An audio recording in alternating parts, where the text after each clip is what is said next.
Assalamu alaikum wa rahmatullahi wa barakatuh. Bonjour et bienvenue à cette nouvelle chronique culturelle. Aujourd'hui, j'ai le grand plaisir d'accueillir en visioconférence M. Jamal El Amri, historien-chercheur associé à l'IRMAM. CNRS, l'IRMAM, c'est l'Institut de recherche et d'études sur le monde arabe et musulman et qui dépend du Centre national de la recherche scientifique. Cette invitation de M. Jamal El Amri s'inscrit dans le cadre du lancement du Tour de France de sa nouvelle exposition « Les portes de l'histoire du Maroc, dynastie, souverain et personnalité ». La première étape se tiendra à Mantes-la-Jolie de 14 mai au 31 août 2025 au musée de l'Hôtel-Dieu avec le soutien de la mairie de Mantes-la-Jolie et de l'ambassade du Royaume du Maroc, représentée par son Excellence Madame Samira Staël.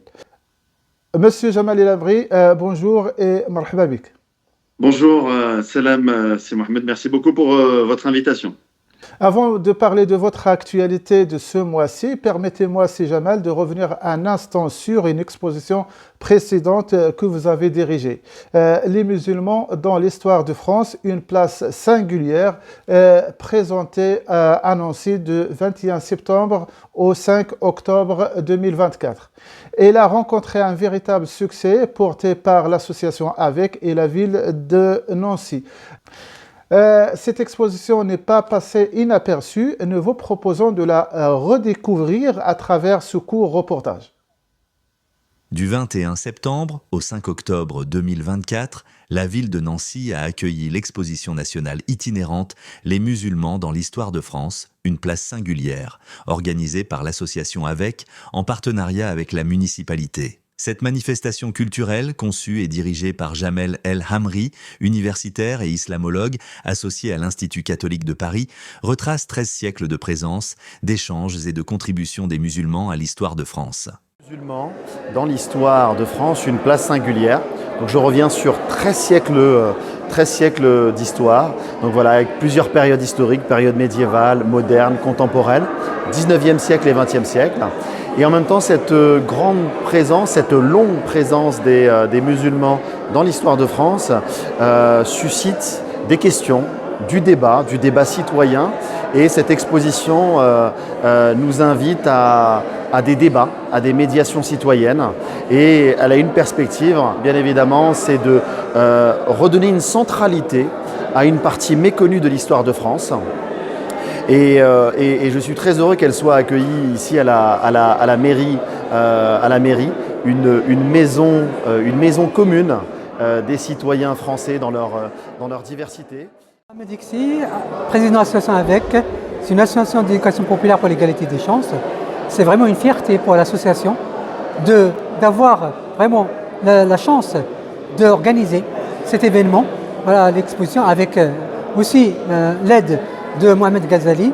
Ensemble, on a pu arriver à créer cet événement dans le centre de Nancy, à l'hôtel de ville de Nancy. Et vraiment, c'est aussi l'aide de la mairie qui a une ouverture vers les autres cultures. Ça nous a permis d'avoir dans notre département, d'avoir cette possibilité-là et de réaliser un grand événement qui nous permet aussi de renforcer le lien entre les cultures. Parce que les musulmans de France ont apporté et ont eu un apport à la fois civilisationnel, économique et intellectuel à la France. Et je vais vous donner juste une petite information. Napoléon, quand il a envahi l'Égypte, il était émerveillé, impressionné par al-fiqh al-maliki, la jurisprudence malikite. Et beaucoup de chercheurs musulmans disent qu'il s'est inspiré dans la codification de la loi française. Ça reste à prouver, mais on trouve beaucoup de similitudes dans certains articles de droit français avec al-fiqh al-maliki. Donc l'apport des musulmans, c'est un apport civilisationnel, historique, intellectuel et économique. Bonjour, je suis Pierre-Yves Michel, l'évêque catholique du diocèse de Nancy et Toul. Je suis heureux de découvrir cette exposition qui me paraît d'abord très bien faite, très pédagogique, et qui va certainement être une aide pour tous les visiteurs. Et j'aimerais bien qu'il y ait beaucoup de jeunes qui puissent la découvrir pour mieux sentir dans l'histoire de France, de notre pays, la place qu'ont pu jouer les musulmans, même s'il y a eu des périodes douloureuses, des périodes de tension. Et bien, il y a aussi beaucoup de belles contributions et en tout cas des réalités à mieux comprendre. Comme chrétien, moi je suis habité par ce désir de dialogue, de paix et de fraternité entre les religions. Et même si l'exposition est surtout historique, elle peut avoir aussi ce côté justement de dialogue entre les religions qui me paraît très heureux et très bénéfique. Loin d'être un simple exercice muséal, les musulmans dans l'histoire de France, une place singulière, s'inscrit dans une démarche citoyenne et pédagogique. Elle interroge la mémoire collective, mais aussi le regard contemporain porté sur les héritages culturels et religieux. Elle rappelle surtout que la France s'est construite avec et grâce à des apports multiples, et que la reconnaissance de cette pluralité est une force. À l'heure où les crispations identitaires peuvent fragmenter la société, ce projet apporte une réponse apaisée, érudite et inclusive. Il redonne une place à celles et ceux qui, souvent dans l'ombre, ont pourtant marqué durablement l'histoire de la nation. Sur Internet, on était un petit peu curieux et on voulait juste apprendre un peu d'histoire. Donc on est là pour lire tout ce qui peut nous intéresser. Monsieur Jamal, vous êtes le commissaire de cette exposition itinérante qu'on vient de regarder, Les musulmans dans l'histoire de France, une place singulière et qui a marqué, comme j'avais dit précédemment, les esprits à Nancy et dans les autres villes. Quel regard portez-vous aujourd'hui sur la réception de cette exposition et les échanges qu'il a suscités auprès du public? Écoutez, des retours plus que positifs. Et au moment où nous faisons notre entretien, il y a quelques semaines, il y a eu une vague de dénonciation d'un climat islamophobe après l'assassinat lâche islamophobe dans une mosquée de Aboubacar Cissé. Et là, on voit très bien effectivement que dans cet élan qu'a suscité de solidarité suite à ce choc-là, que la question de la présence de l'islam, des musulmans dans l'histoire de France, c'est une question qui est éminemment pertinente, éminemment bien évidemment politique également. Et moi, cette exposition, ça fait plusieurs années que je circule en France. Je vais dans des villes, grandes villes, petites villes, et je vois l'impact de cette exposition qui non seulement rappelle une partie méconnue de l'histoire de France, qui valorise et qui met un coup de projecteur sur les musulmans dans l'histoire de France, les musulmans en tant qu'individus, mais collectivités également, communautés, mais aussi l'islam en tant que religion et civilisation. Et on se rend compte que la France d'aujourd'hui, elle a été forgée par par les musulmans, elle a été forgée par le fait musulman, tant sur le plan religieux que sur le plan civilisationnel, et d'apporter de la connaissance scientifique, de le transmettre par le biais culturel, avec une perspective de vivre ensemble. Quand les gens ressortent de cette exposition, eh ben, ça suscite de l'enthousiasme. Les gens ont encore envie d'y croire. Et cette exposition, voilà, elle met la connaissance au service de l'entreconnaissance. Et vous étiez présent à la mairie de Nancy avec l'association AVEC, hein, que je remercie, que je salue, pour le travail remarquable qu'ils ont pu faire. Et on a bien vu dans les discussions, dans les conférences, dans les visites guidées, que ce soit le citoyen lambda de la ville de Nancy au maire de la ville qui était présent, il y a eu un véritable enthousiasme. Ça a créé du débat. On peut parler de la place des musulmans dans l'histoire de France de manière apaisante, sans chercher à être dans une culture de la polémique. Oui, la présence de l'islam et des musulmans pose des questions. on peut les aborder. Et les musulmans, les citoyens musulmans également, aimeraient avoir une place mieux reconnue au sein de la société française. Et l'exposition donne en tout cas cette profondeur historique à une présence pluriséculaire et une présence qui est très importante, utile, bénéfique pour la société française. Si je vous suis bien, si Jamal, cette exposition a suscité un vif intérêt et des échanges constructifs autour de la place des musulmans dans l'histoire de France. Elle a contribué à mieux faire connaître une histoire souvent méconnue et à encourager un dialogue apaisé. Et justement, vous lancez une nouvelle exposition dès le 14 mai à Mantes-la-Jolie. Est-ce que l'on peut voir une continuité entre ces deux projets, toujours dans cette volonté de transmission culturelle, de reconnaissance historique et de dialogue? Vous avez pleinement raison, il y a une continuité. Continuité par rapport au fait que dans la première exposition, bien évidemment, mon identité française et mon identité musulmane sont moteurs dans cette exposition sur la place des musulmans dans l'histoire de France. Et de la même manière, et dans cette continuité également, forcément, dans mon identité marocaine de MRE, il y avait l'envie depuis un certain nombre d'années de franchir le pas d'une exposition sur l'histoire du Maroc en français, à la fois à destination des MRE, mais aussi à la destination du grand public français, qui dans sa majorité aime le Maroc, mais ne connaît pas forcément son histoire. Côté MRE, on aime l'histoire de France, on a vraiment des gens passionnés, les MRE sont passionnés de l'histoire de France, mais on se rend compte effectivement que avoir cette vision d'ensemble de l'histoire du Maroc, c'était pas toujours le cas, c'était pas facile d'accès, parce que l'histoire du Maroc, qui est l'un des plus vieux pays au monde, aborder cette histoire n'est pas forcément chose simple. Et donc, ma démarche universitaire qui va vers les sources académiques les plus rigoureuses, qui fait un travail justement de synthèse et de vulgarisation auprès du grand public, que ce soit dans la première exposition ou dans la deuxième, on est dans la même démarche. Que ça fasse écho à une partie de mon identité, cela va de soi. Et en même temps, vraiment, il y a vraiment cette volonté également, à l'heure des réseaux sociaux, de continuer à offrir des espaces culturels où les gens se rassemblent. Les gens se rassemblent autour du savoir culturel, du savoir scientifique, et que ça puisse permettre de l'échange, du débat et de l'entreconnaissance. On comprend donc, si Jamal, que cette nouvelle exposition s'inscrit dans la continuité de la précédente, portée cette fois par votre identité de MRE et votre volonté de partager l'histoire du Maroc avec un large public.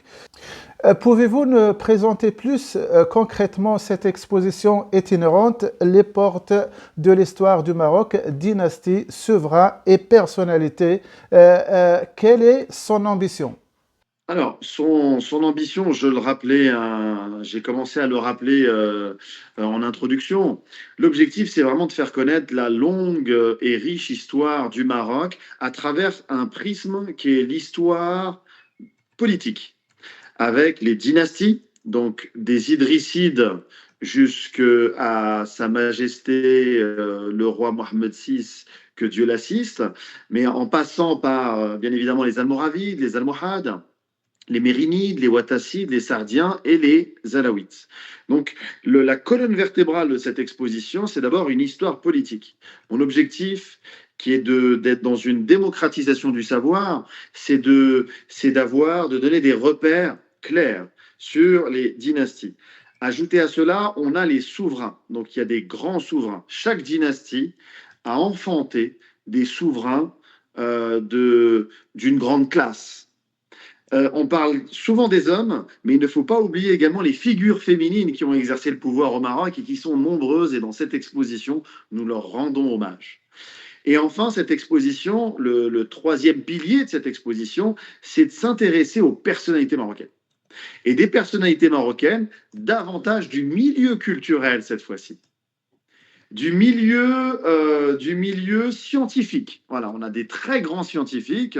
Au moment où nous vivons une mondialisation, il y a à peu près un petit peu moins d'un millénaire, on a un grand géographe qui s'appelle Al-Idrissi, qui a fait l'un des premiers planisphères.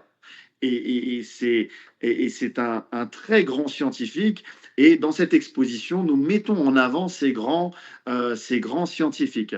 On met en avant ces grandes personnes, ces grandes personnalités également du monde culturel. Abdelrahman Majdoub, par exemple, ce grand poète qui a écrit le livre oral le plus lu au Maroc. Et avec cette dimension de sagesse, cette dimension d'éthique, cette dimension spirituelle qui parcourt son œuvre. Et enfin, dans le domaine religieux et spirituel, le Maroc a produit, très souvent quand vous voyagez dans le monde musulman, on dit que le Maroc, Bled al-Awliya, c'est le pays des saints. Et j'en citerai un. C'est le grand savant Abdeslam ibn Mashish qui a eu une des plus belles prières sur le prophète de l'islam. Paix et bénédiction sur lui. Aujourd'hui, dans toutes les confréries, notamment spirituelles, soufis dans le monde, on récite Salat al-Mashishiyya. Et cet homme-là a vécu dans une montagne de manière assez simple, mais avec une telle profondeur, une telle élévation sur le plan spirituel qu'il a influencé dans le monde musulman de son vivant et qu'il continue encore d'inspirer les plus grands maîtres spirituels. Ok. Et donc, c'est vraiment ce troisième pilier qui me semble important. Et à chaque fois, ces personnalités, nous les remettons dans leur contexte dynastique, afin qu'on ait des vrais repères. C'est vraiment ces trois éléments qui constituent la colonne vertébrale de cette exposition. Ensuite, cette exposition n'a pas été pensée seule, elle a été pensée dans une dynamique intellectuelle, une dynamique culturelle. C'est la raison pour laquelle, en marge de l'exposition, nous organisons un cycle de conférences. Et là, mon objectif en tant que commissaire de l'exposition, c'est d'amener, de faire connaître auprès d'un grand public français, auprès du public des MRE, l'intelligentsia marocaine. Voilà. Marocaine au Maroc, Oui. mais aussi marocaine par rapport aux MRE, par rapport aux Marocains du monde. Nous avons des intellectuels, des écrivains brillants, femmes, hommes, au Maroc, ici.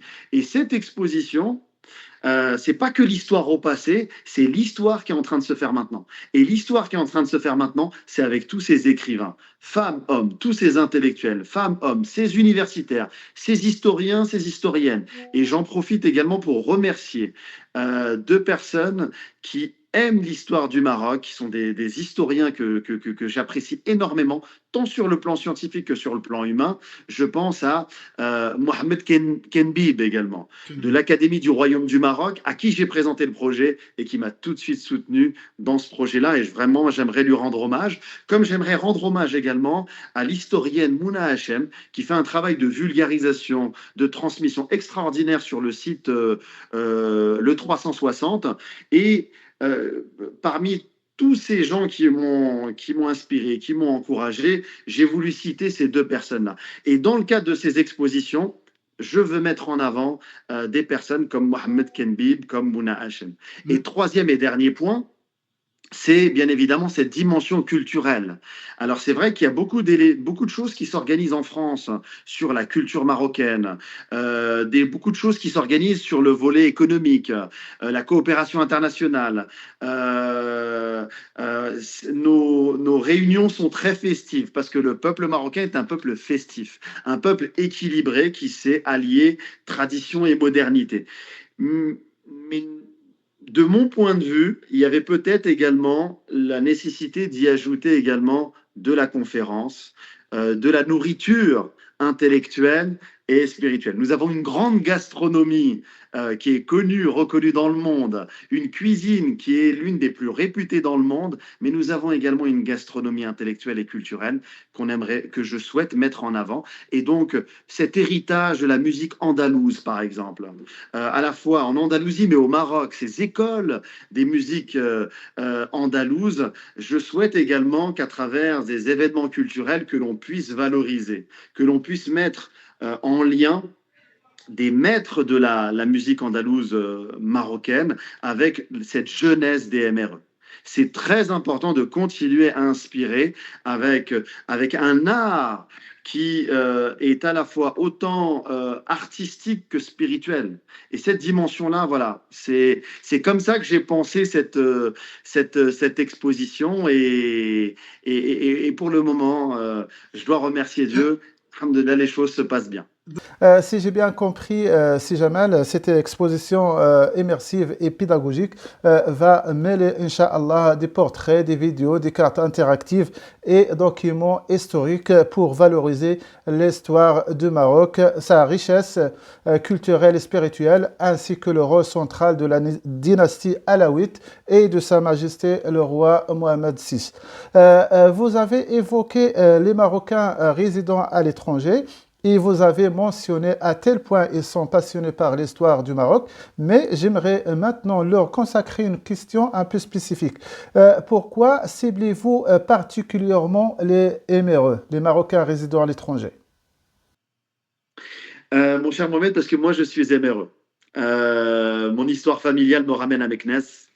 Mes parents, mes deux parents, mes grands-parents, mes arrière-grands-parents. Et j'ai la chance d'avoir grandi dans une belle famille marocaine. Je dois le dire et je dois rendre hommage à toute ma famille qui vit encore et qui vivra longtemps, Inch'Allah, et tous ceux qui nous ont quittés, à qui je rends hommage.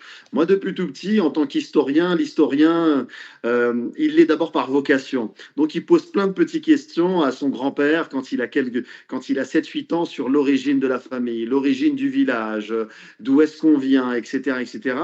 Et c'est vrai que j'ai eu la chance d'être dans un écosystème familial où on a su me répondre. On a su très tôt me répondre et transmettre cet héritage arabe et berbère que j'ai dans ma famille. Et qu'à partir de là, quand quand mes parents viennent en France et que je nais en France, même si je suis né en France, les retours au Maroc chaque été, ces graines que mes parents ont plantées dans mon cœur et qui a fait qu'il y a un amour incommensurable vis-à-vis du Maroc, tout cela a participé, prépare en quelque sorte l'exposition d'aujourd'hui. Parce que ça me forme moi en tant qu'individu. Et donc quand je vais au Maroc, je pose des questions, voilà, il y a cet héritage familial. Et cet héritage familial fait que, en grandissant, je me suis rendu compte que il y avait un manque. Il y avait un manque. J'ai été ensuite à l'université où j'ai étudié l'islamologie. J'ai étudié la civilisation musulmane dans son ensemble, mais aussi les grandes dynasties, les Almohades, les Almoravides, l'Espagne andalouse. Mais il manquait encore cette dimension nationale. Et en grandissant, et notamment après le Covid, et en faisant mes premières expositions, je me suis rendu compte qu'en grandissant, il y avait vraiment ce besoin impérieux. Et à chaque fois que je discutais avec des gens de la famille, des MRE d'un peu partout en France dans mes expositions, on s'entendait sur le besoin de faire quelque chose sur l'histoire du Maroc. Et le Covid, où j'ai perdu plusieurs personnes, plusieurs anciens de ma famille. Le fait également que mes enfants grandissent également. Et que je sentais qu'il y avait un besoin de raconter cette histoire nationale marocaine en langue française qui soit accessible aux MRE, a fait que tous ces éléments ont fait que je me suis engagé il y a 3 ans dans cette exposition. Et si vous me permettez, Mohamed, de vous raconter quelque chose de plus personnel, si vous me le permettez. Avec plaisir. Il y a 3 ans, quasiment jour pour jour, j'ai un de mes grands-oncles qui était beaucoup dans la transmission, qui s'appelle Mohamed El-Hamri, Allah yarhamou, paix à son âme, et on s'était rencontrés 2 mois avant son décès. Et 2 mois avant son décès, je regarde mon oncle et avec cette complicité qui nous caractérisait, je lui avais dit, tonton, il faut qu'on se retrouve dans 2 mois autour d'un café, il faut que tu me racontes. Et je ne pensais pas que c'était la dernière phrase que je ne savais pas que c'était le dernier échange que j'allais avoir avec lui. Et 2 mois plus tard, Dieu le rappelle. Et à ce moment-là, je me sens personnellement dans une tristesse par rapport à sa disparition, mais je suis déçu, je sens qu'il y a une occasion qui est passée, je m'en veux de ne pas avoir pris ne serait-ce que le téléphone, et je me dis que non, là maintenant il faut y aller. Et ça a été vraiment un déclic. Ensuite, il y a eu également voilà, ce rapprochement avec cette conférence sur le 48e anniversaire de la marche pour la marche verte, organisée à Tours avec une association franco-marocaine, en partenariat avec le consulat général d'Orléans. Et je remercie Madame la consul Raja Benchaji. Et là, ça y est, c'est bon. C'était, même si je faisais l'exposition sur les musulmans et que je continue de la faire, mais là, ça y est. Et le déclic, la première conférence, et ensuite, voilà, on y va et on prépare de manière sérieuse. Une exposition, c'est plusieurs années de travail. Plusieurs années de travail d'abord sur le plan scientifique. Et ensuite, après, il y a ce travail qui se fait parce que moi, dès le départ, ma démarche, elle est collective.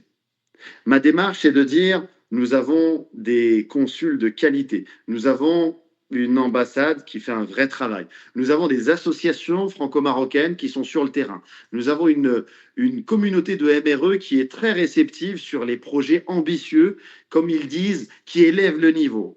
Et donc, on a, si vous voulez, tous les ingrédients qui sont réunis pour faire une belle exposition. Donc, je me suis attelé à la tâche. Et je dois dire aujourd'hui, alhamdoulilah, parce que Dieu a facilité la tâche à tous les niveaux. Et toutes les personnes que je rencontre, tous les partenaires que je viens de citer m'ont ouvert la porte et je les remercie parce que ce travail-là, il se fait bien évidemment en bibliothèque, il se fait à la maison, il se fait de manière solitaire, mais aussi de manière collective, car quand on va vers les gens qui veulent des projets sérieux et ambitieux pour le Maroc, jusqu'ici, j'ai trouvé que des portes ouvertes et je remercie toutes les personnes que je viens de citer. Je comprends, Si Jamal, que votre engagement puise dans votre parcours de MRE, marqué par des échanges familiaux fondamentaux et le regret de questions restées sans réponse, comme celle à ton oncle, Allah yarhamou. Ce vécu personnel conjugué au manque de transmission de l'histoire marocaine vous pousse aujourd'hui à porter cette exposition comme un projet collectif au service des jeunes MRE aussi. Si Jamal, on sait que le lancement aura lieu à Mantes-la-Jolie. Peut-on déjà savoir quelles seront les prochaines étapes de ce Tour de France? Alors là, ça va être à Mantes-la-Jolie, donc du 14 mai jusqu'au 31 août. Actuellement, cette exposition bénéficie du soutien de l'ambassade du Royaume du Maroc en France, bénéficie du soutien d'un certain nombre de consulats marocains en France. Actuellement, le dossier est auprès du département des MRE, du ministère des Affaires étrangères et des MRE, et il bénéficie du soutien du CCME. Et là, nous sommes en train, au niveau institutionnel, d'organiser ce Tour de France avec l'ambassade et les consulats, le département des MRE, le CCME, et ensuite de travailler aussi avec des associations franco-marocaines, des associations comme Chems Solidaire, des associations d'élus comme le Cercle Eugène Delacroix, mais aussi des personnalités qui font partie d'associations d'élus de la diversité comme Driss Tazaoui de l'association des élus de France. Donc vraiment, il y a ce travail-là et plus on va avancer dans le temps et avec cette exposition qui servira aussi de vitrine, l'idée c'est qu'à partir de la rentrée et notamment à l'approche du 5 50e anniversaire de la marche verte, qu'elle puisse circuler. Et j'espère, en tout cas, voilà, qu'on puisse l'organiser également à Paris intramuros, mais dans d'autres villes. Je pense à Strasbourg, je pense à Montpellier, je pense à Lille, Je pense à là où Nancy. il y a Vous là où pensez il à y a des Nancy. consulats marocains. Vous pensez à Nancy. À Nancy, j'y ai déjà été. Il y a une communauté marocaine extrêmement sympathique. Vraiment, j'en profite pour passer un grand bonjour à l'association Avec et à notre élu également, Mohamed El Razili, qui fait un travail remarquable. Et également le vice-consul, également Sil Alami, également, qui était venu hein, au vernissage de mon exposition. Et quand je lui en ai parlé, il était très enthousiaste à l'idée qu'il puisse y avoir une exposition itinérante sur l'histoire du Maroc. Donc, merci infiniment, Monsieur Jamal El Amri, pour vos éclairages riches et inspirants. Ah, c'est moi qui vous remercie et merci beaucoup, mon cher Mohamed, pour cette interview. Et vraiment, je rends hommage à votre média Maglor qui fait un travail remarquable et j'espère qu'il continuera encore pendant des années à accompagner toutes ces belles initiatives des MRE en France. En tout cas, un grand merci pour votre travail. Merci pour vos mots et votre confiance. Nous vous souhaitons plein de succès pour cette belle exposition et restons à vos côtés pour en faire écho. Je rappelle à tous ceux qui nous regardent que l'exposition Les portes de l'histoire du Maroc, dynastie, souverain et personnalité, comme vient d'être rappelé, sera visible du 14 mai au 31 août 2025 au musée de l'Hôtel Dieu à Mantes-la-Jolie et en partenariat avec la mairie de Mantes-la-Jolie et l'ambassade du Royaume du Maroc. Vous trouverez plus d'informations sur les deux événements, que ce soit celui qui s'est tenu à Nancy ou celui qui va débuter à Mantes-la-Jolie sur notre journal électronique maglor.fr. N'hésitez pas à vous abonner à notre chaîne YouTube Maglor Media et surtout à nous faire part de vos événements si vous souhaitez qu'on en parle. À très bientôt pour une nouvelle rencontre. Merci. Wassalamu alaikum wa rahmatullahi wa barakatuh.